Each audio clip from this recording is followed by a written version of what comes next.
Lublin affiche sa solidarité avec l'Ukraine sur la mairie, dans les rues, et même le centre culturel porte les couleurs du drapeau ukrainien. Depuis le début de la guerre, ces bureaux servent à enregistrer les adresses des Polonais qui accueillent des réfugiés, toujours des femmes et des enfants. 1000 personnes se sont déjà proposées, mais 2000 réfugiés passent la frontière tous les jours. Alors est-ce que ce sera suffisant? J'ai peur que non, mais on travaille dur pour.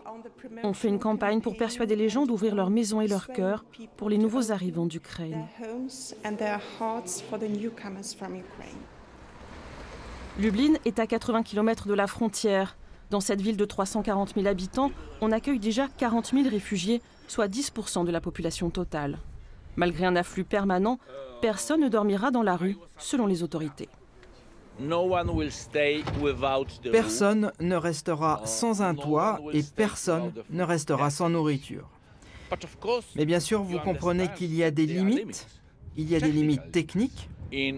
Dans l'ouest de l'Ukraine, on a des communautés où on a 3 fois plus d'habitants qu'il y a un mois.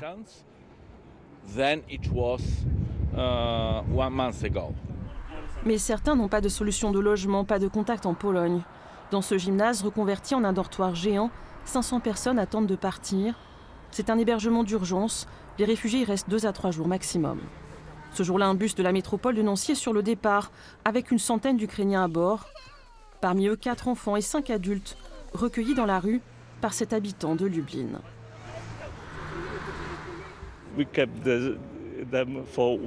On les a gardés une semaine. Mais vous savez, pour nous, on connaît ça. On a connu la solidarité en temps de guerre.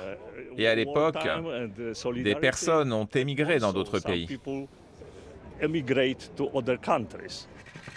Lublin est aussi une zone de stockage pour les dons qui arrivent de la Croix-Rouge allemande ou de la protection civile française. Des sacs de couchage, des produits pour bébés. Ici, tout est mis sur des palettes. Les marchandises ne restent que 48 heures. Ce camion est vite chargé. Le conducteur prend la route vers Lviv, en Ukraine, malgré les risques.